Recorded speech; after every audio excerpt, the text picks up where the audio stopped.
do a deep dive character study about one of these characters. For me, it was Joker that I was attracted to, but and in it, kind of address the issue that we certainly have in the States, and I think is all over the world, which is this sort of lack of empathy that we see more and more of nowadays. And so that was the basic original idea. Could you have conceived the response that the film would have, not just in terms of the awards, the nominations, the number of people who've seen the film and gone back to see the film, but the real kind of the heart that it's connected with in terms of the real people, the real situations that people have seen something in this film that feel like it's been a voice for them. Did we predict that? No. I mean, it's something you always hope for. You hope that people see it through the correct lens with what you're trying to do. This movie really took off in a way. I mean, I think a lot of people at first just showed up because it was called Joker, and it is an origin story connected loosely to the Batman world and the comic books. And then I think they watched it and got something else from it. But you always hope any movie you make is going to connect in that way, and that people will kind of feel it on a cellular level what you're trying to do. Yeah. We didn't know it would be as big as it was, honestly, and it's been really thrilling. Was it easy to write? Was it easy to write? No, I mean, writing for me is the hardest part of making a movie. It's just, staring at a blank page. And, I wrote it with my friend Scott Silver, and it took us, more than a year to write it, which isn't abnormal, but it goes through a lot of drafts and a lot of stages, and you start layering in the other themes in the movie. Another thing the movie's about, not just the lack of empathy in society, it's about childhood trauma and the sort of lack of love in Arthur's life. And in a simple way, I think the movie's about the power of kindness. And so to layer all that stuff into the script, as you say, it just takes a while. You said that you wrote it, with Joaquin in mind, sort of thing. But was there a particular performance of his that for you were like, that's why I want him in this film, that's why he's right, or I'm writing this with him in mind for this character? Well, we wrote it for Joaquin from the beginning. When I pitched it to Warner Brothers, I said, imagine Joaquin Phoenix and da-da-da-da-da. It was really one of the first ideas I had was Joaquin Phoenix. And for me, it wasn't one role. I mean, Joaquin to me is one of the best actors of my generation. If you've seen him in other films, going all the way back to The Gladiator and Walk the Line, and of course, more recently, The Master and Inherent Vice, and Her. He's just incredible. And but it's also, I feel like Joaquin he's a bit of I didn't know him personally before we started writing it, but when I look at him, he feels like an agent of chaos. He feels like he has some wild streak in him. And if you go back to all the Jokers in film since the 1989, right, Tim Burton's, you had Jack Nicholson, the amazing Heath Ledger, Jared Leto. They all sort of have this wild streak in them, even as people, as what you know of them. And I thought Joaquin had that as well. Not that an actor can't act that, they always do, but there's something about it being in your blood. How is he to direct? I mean, he's a dream because he'll try anything, and he'll do anything, and he'll do it 40 different ways if I want to do it 40 different ways. He's the ultimate collaborator. He really he cares about it on a really deep level. We talked about the movie for months before we started shooting it, and Joaquin likes to go like deep, and every day I thought, okay, we're done. That'll be it. He goes, what are you doing tomorrow? And I'd go back to his house and we would talk deeper about it. And I like to say Joaquin is the tunnel at the end of the light. just when you think you're there, we're going to go a little bit further down. But it was amazing. But there was a wonderful, I love that whole idea that things happen for a reason, and with regards to, scheduling and stuff, it meant that you couldn't shoot the movie chronologically, right. But that almost kind of helped in a way in terms of, for him. Well, yeah, I mean, oftentimes you don't shoot a movie in order, but with this movie we wanted to because it's such a slow burn of Arthur turning into Joker. But the bad news was De Niro, we only had him for 8 or 9 days, and his 8 or 9 days happened to be the beginning of October, which was really our third week of shooting. So it was really hard for Joaquin to spend 2 weeks doing Arthur, just finding Arthur's rhythm, and then have to be Joker for the big talk show at the end. And we were really nervous about it. Joaquin was nervous about it, but it ended up being a blessing in disguise. I think what Edith is getting at, because once he was able to inhabit Joker, it really helped inform him on what to do with Arthur. So much so that we even went back and reshot some of the original Arthur stuff because we found these other layers to Arthur by playing Joker. Do you, we have this thing in the UK, like, where they have blue plaques up for kind of famous people who were, like, you know, born in this house sort of thing. Right. And those steps now Right. are kind of like, they're kind of world famous, I imagine. That it's just, but I think that's one of many, many moments in this film, and many emotions and feelings and connections this film had, that this is a film that people are going to be talking about for a very, very, very, very long time. And I don't know if you've been able to kind of just take a step back in any way and just take stock of this thing that you've created that has connected on a level that is... Yeah, well, I have been, because I've talked to a lot of audience members at screenings like this who've come up to me and told me stories about how it affected them and why it affected them, whether they have their own issues with mental illness or they know somebody who struggles from it, that it's really been, I have been able to kind of take stock in it and appreciate what it's meant to people. And other people see it just, by the way, as an origin story of Joker, and that's okay too. As for the steps, yeah, I mean, when we filmed that scene, I thought it would be something, but I didn't know it would turn into this iconic thing that it has. Maybe they'll build him a statue like Rocky. You know, at the top of the Rocky steps, they have a statue. We'd like a Joaquin statue. I did that when I went to Philadelphia. The one thing I wanted to do was have a Philly You ran up the cheesesteak and stairs. run up the steps. So yeah, there we go. Right, we've got some time for some questions from you guys, so please don't do that. Yeah, I really just want to say how much I appreciate you guys coming, having seen the movie once or twice already, or 6 times like my boy here. It means a lot that you come out, and so I'm happy to answer questions that people might have. I know you got here early and all that stuff, so. Okay, let's get this gentleman in the third row. He was first in, and we'll get a mic over here so we can come straight over. Go for it, sir. Hi, hi Todd. Just Hello. a bit nervous, excuse me. I've just got a very quick question. I've been reading in the trades and papers that you wanted to start a DC Black label. I was just wondering if you've got any comments with that, about other characters, and if you have any other characters that you'd like to do on that label, like something. Yeah, what he's referring to is when I pitched the idea for Joker. Thank you. Over here. Hello, sir. First of all, I just want to say, great piece of work. Absolutely love Joker. Thank you. It's one of those things you haven't seen in Hollywood yet, so it really defied it and everything. Personally, what was your favourite moment from watching the film? I guess I would say the scene with Bob, De Niro, and Joaquin, mainly because, to me, Robert De Niro is the greatest of all time. I've worshipped him since I was 11. And to be able to direct him with the next generation greatest of all time, Joaquin, for me as a director, it was just the most thrilling and intimidating for a little bit, thing. So I would say that whole scene, which took us that thing probably took us 7 days to shoot, or 6. It was an epic scene for obvious reasons. There's a lot of dialogue and a lot of ways to do it. That was probably my favorite thing. How do you prepare for that? You know, when you are faced with that, that hero. Well, it's actually really, I shouldn't say it was difficult because it's 2 people sitting in a chair talking. Yeah. It was more just, there's so much performance on Joaquin's side of it. And as far as sets go, it's rather big. We had real audiences out there. We had real TV cameras shooting. So we were shooting 9 cameras every time because there was the 4 TV cameras and then, 3 or 4 movie cameras. So we were shooting 7 or 8 cameras the whole time. It was pretty wild. Was he what you wanted him to be, Mr. De Niro? Yeah. I mean, he's just a class act. He just knows his thing. He's a man of few words. He's a man of few words, and him and Joaquin couldn't have more different styles, which was great for this, but it was an interesting, illustration of 2 different schools in a way. Okay, next question. We got someone down here, just right there. There we go, and then we'll get another one over here. Thank you. I love the movie, and thank you for being here, Todd. Sure.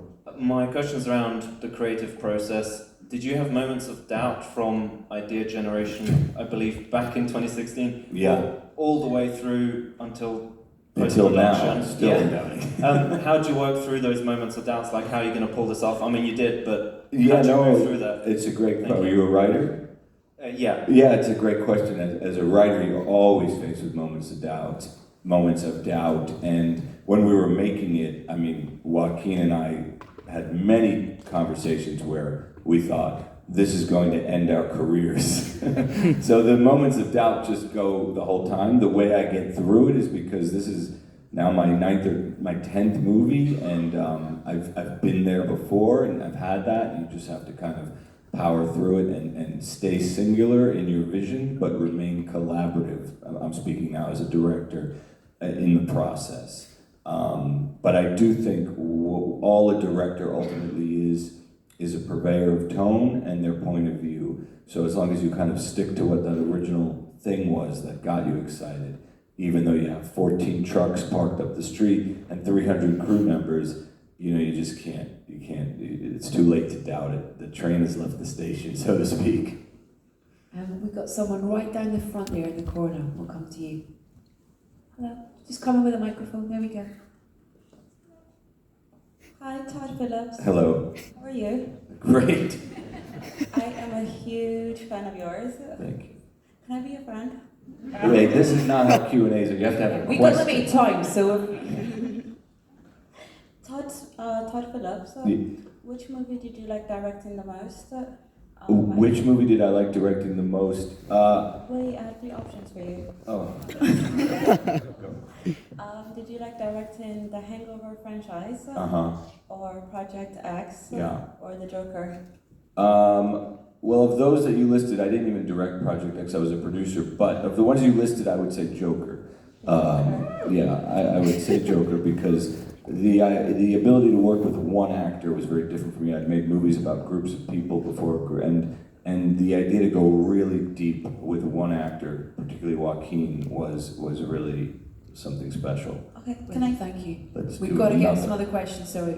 can I If give we my can come number to... to your security guard? Yeah, someone get the mic off that lady, please. No, thank you. You're Thank very you so much nice. for your question. Right, you got a microphone there? There we go. Thank you. Hello. Hi. Great movie, first of all. Thank you. What's your thought about Hollywood today and superhero movies, so say, dominating 2019-20 and so on? Well, I mean, I think, I think maybe you're referring when Martin Scorsese had said... I am indeed, yeah. Right, he said that it's not cinema. I don't know that I share that opinion because I don't love the idea of lumping everything into one group. It would be like saying gangster movies are all the same. Well, they're not. He makes some of the best ever and there are some bad ones. So I think the same goes with comic book films. I think there's some really great work. I'm friends with a lot of the actors and directors that make those movies. I know how much work goes into those movies.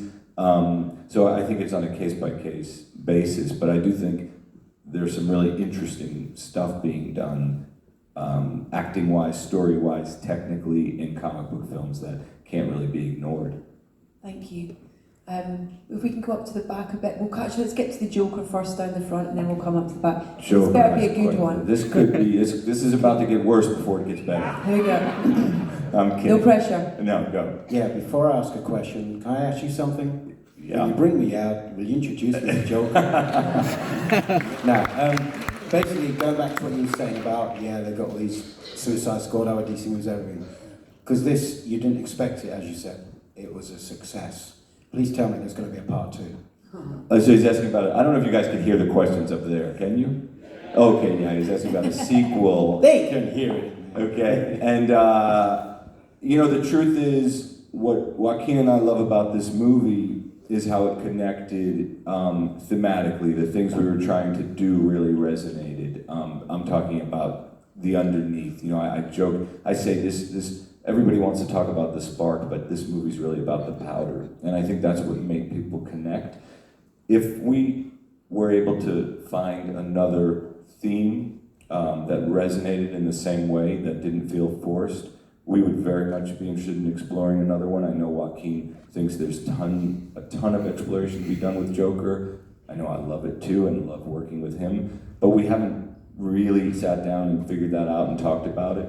Obviously the studio, when a movie that costs $60 million does $1.1 billion or whatever around the world, they want that. So I'm not being like coy about it and pretending like, oh, we never talked about it, but really it would be about, because I think the last thing we'd want to do, not to burst anybody's bubble, is we're not going to make a movie about the clown prince of crime starting a syndicate of, you know, criminals in Gotham. That's just not this Joker. So it'd be about finding another way in that resonated with people.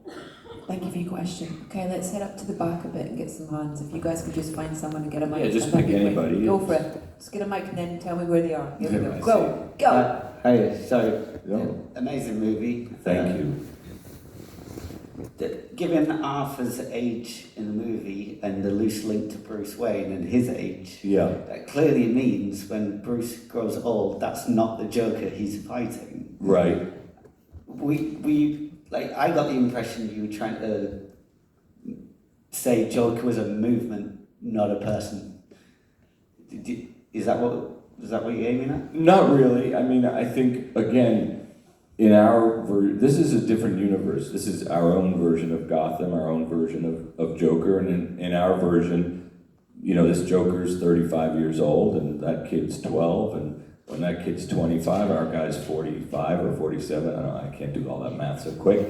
And it would work out, but there have been some people that think, oh, it's a representation. This is not Joker. He's the inspiration for Joker, or Joker is a movement. And I'm just saying, to us the math works out, but that's also a valid interpretation. And what I like about the movie and what we did intentionally in the movie is the ambiguity of some of these things. There are other people that say, it's wait. like the joke at the end, right? Right. Or you know, people how know much of it was real. That's right. You know, what famously, one of the things we took from the comic books, and we didn't take a lot, but we did take some things, is that idea in The Killing Joke when he says, you know, I prefer my past to be multiple choice. We kind of did our own version of that and stuck with the ambiguity, so I thought that was really important. But I do like hearing other people's theories, even a mathematician like yourself. Thank you. Where are we going next? Thank you, it was an Thank amazing you. movie. Thank you. We've got ones here. Go. Hi there. I was interested to hear what was going into your process when it was coming to the needle drops in the movie. There's a lot of really interesting music used within it, so I'd be interested to hear the process behind that. As far as the needle drops go, you know, for me, I think that as a director, as a filmmaker, you have all these kind of tools with which to paint with, and music, needle drops in specific, are one of my favorites to play with. I don't know if you have a particular question about one in general, but we just, there are many different ones and they mean different things, but it is one of my favorite parts of editing, is just finding the right songs. Some of those songs we wrote into the script, you know, they've been there from the beginning, and some we change when we edit and we go, oh, this would be cooler or better. How easy is it to get Sinatra? Sinatra, it wasn't as hard, you know. Yeah. It was, I mean, you know, all that stuff is money ultimately, but you know, if it's available, some artists, you just can't get their music. They don't make it available to movies. But Sinatra's catalog is available, and yeah. That at the you know, the extending the cloud. Yeah. It's just Yeah, so it's pretty perfect. beautiful. So beautiful. Right, where are we going next? Who's got a microphone? Go. Love the movie, so thank you very much, first of all. Thank you. And so you've got a lot, not just in Hollywood, but also with Parasite, the Korean film, and your movie being very much about a kind of a social commentary versus the haves versus the have-nots. Right. And I just wondered what was like your take on that, and kind of that becoming more prominent in, you know, movies at the moment. I think it's really important now that when you have the opportunity to make a statement, to go back to needle drops, when I was younger, people would write protest songs. I don't see as much of that nowadays in the music business, but Neil Young wrote Ohio. There are these great protest songs. And I think as artists, it almost becomes a responsibility when you have the opportunity to make a statement of, be it of protest or point something out, like wealth inequality, or how this system is broken and we're failing as a human experiment, which is in here as well. When you take a guy with mental illness and you say, yeah, we're closing down the office, I can't see you anymore. I think it's important to use those opportunities as an artist and make movies that can have an impact or meaningful in a certain way. I thought Parasite, I thought he did it beautifully. It's still a movie that you enjoy, even if you miss the message entirely. And I think that's kind of the magic of filmmaking. You know, I jokingly say, when Barack Obama was president, I wrote and directed 3 Hangover movies.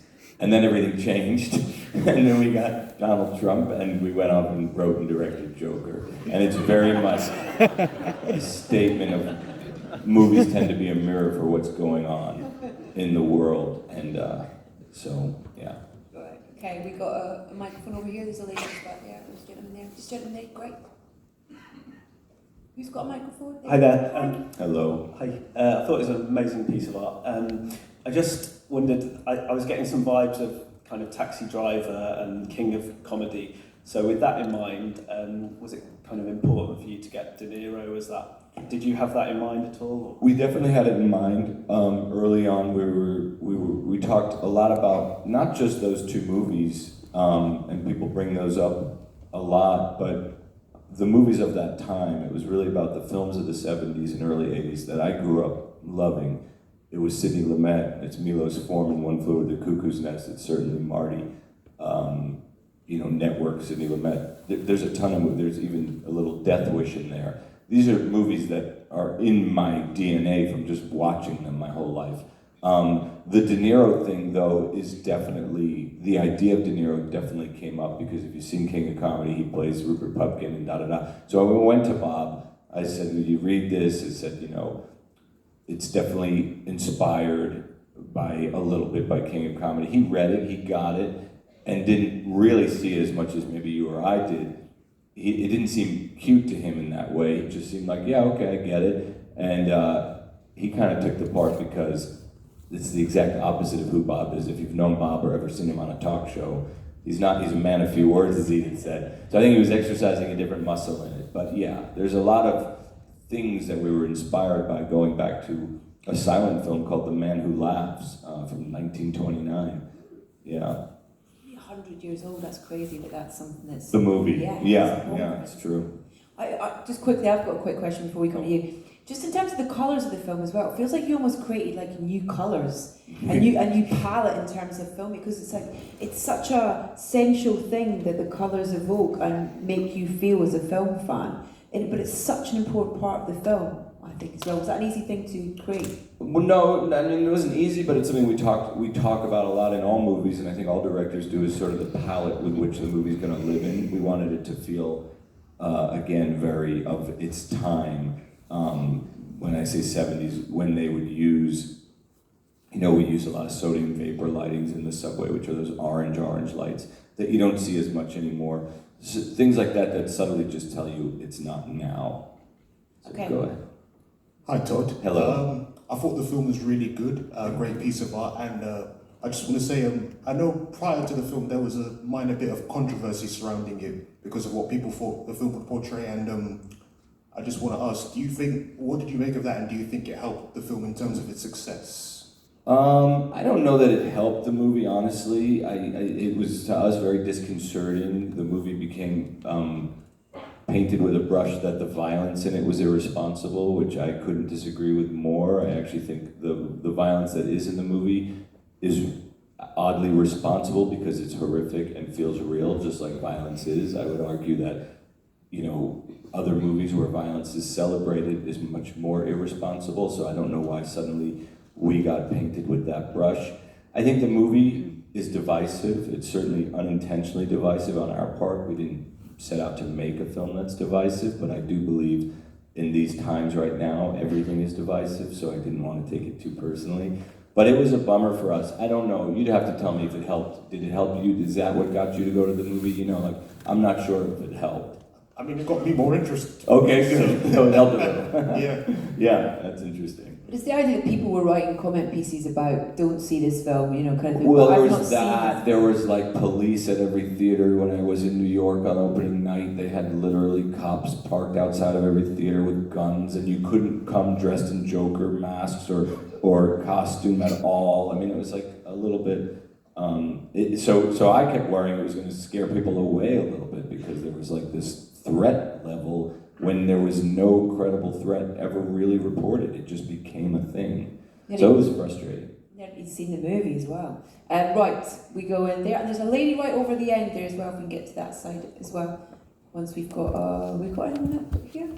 Where are you guys? Yeah, there we go. Man at the back right there. Hello. Hi, Todd. Hello. As a director, what's the process when it comes to like constructing the shot list from the script? Did you construct the shots in the colour palette yourself in terms of like your ideas, or was it more of a negotiation between you and Lawrence? Well, I wouldn't not say a negotiation. It's a collaboration with Larry that starts really early, and we start breaking down the script 4 or 5 months before we start shooting. We go through every scene and we talk about what it's going to look like, what it's going to feel like, and that'll change again 3 times as we move closer and closer to it. And with Joaquin, sorry if this is too inside baseball but with Joaquin we really wanted to light 360, meaning we wanted to give him the freedom to be able to walk around the set and not be locked into that chair while his mom is locked into this chair, and we'll shoot it here and we'll shoot it there. Joaquin, it was a much looser vibe, so we lit and predetermined everything based on feeling that that's what he would need for this movie. Thank you. Thank you. Thank you. We've got someone over there. Hi. What conversations did you have with your composer, and did the themes come at script level, or did they come after the edit? That's a great question. The score, the composer, done by Hildur She's amazing. Gunadottir. Yeah, she is amazing. And what I did was my music editor, when I was writing the script, who's done, I don't know, 6, 7 movies with me, he called me up and he said, "Have you seen this movie Sicario 2? And I said, "Not yet." And he goes, "You should go." Johansson's. Right. No, that's Hildur alone. That's actually the first movie Hildur did alone. But anyway, he said, "Did you see this movie?" I said, "No." He goes, "You should go check it out. I think you'll love the score." I went, I saw it, I did love the score. I wrote Hildur an email. I said, "Hey, I have this script I'm working on." I sent her a very early draft of the script. She called me, she thought it was great. We talked about it. We talked for like 45 minutes about the screenplay. And everything she was saying felt like she just got it. So I said, "You know what, why don't you just start writing music now based off the script? Come up with some themes and vibes and that sort of thing." Normally when you make a movie, you shoot the movie, you send scenes to the composer, and they kind of send back music for the scene. I had her writing the music off the script, and it was a totally liberating and different way to do it, because by the time we started shooting, we had 5 cues from Hildur that I was able to play for Joaquin, play for the camera operators, play for the wardrobe designers, and it just kind of infected and affected the set in a really great way, so it was amazing. So that bathroom scene where he's dancing. Yes. In the public bathroom, was that too? That was a perfect example of one, the bathroom scene where he's dancing after he kills the 3 guys on the subway. That scene, I was literally playing him the score off my iPhone, and he was dancing to it. Yeah. So cool. Yeah. Can you pass the mic behind you? There's just a gentleman. There we go. We've got time for one more after that. A couple more, let's do it. Hello, Todd. And if anybody's bored, please feel free to leave. I won't be offended. I don't want you to feel like I'm holding you hostage here. Hello, Todd. Hi. It's a pleasure to be here tonight. You've had to me, and loads of people that I know send their love and their blessings on the movie. Thank you. And also, I just want to say that the scene with Arthur on the subway scene really touched home with me, because a few years ago on my way to work, I had some homophobic comments thrown at me, and the whole entire scene just really touched me, because I can so relate to what Arthur went through during that scene. And also, Pastor, my question is, which scene was really challenging for you to film, and how did you get about with dealing with it? I'm sorry to hear that, but thank you for what you said. I'd say the hardest scene to film was the scene where he kills the guy in his apartment, and then the little guy runs out, Gary. And that was only hard because tonally we're all over the place in that scene, which also I think makes it a great scene. It starts out with tension, you don't know what Arthur's gonna do. It moves into horrific violence. It moves back to sort of comedy with Gary, and it just becomes sort of depressing at the end of it. And there's something, again, talking about being a purveyor of tone, to kind of switch the tone back and forth in that scene was something really challenging, but also one of the most fun scenes to shoot. Thank you for your thank question. you so much. Thank you. Thank you for your question. Okay, we've got time for one more. Have you got someone? Here, go. Just say it. Up there. Oh, we got, All should we up go- there. should we Just go say up? it. I can hear. I can Go, hear. shout us your question. Go.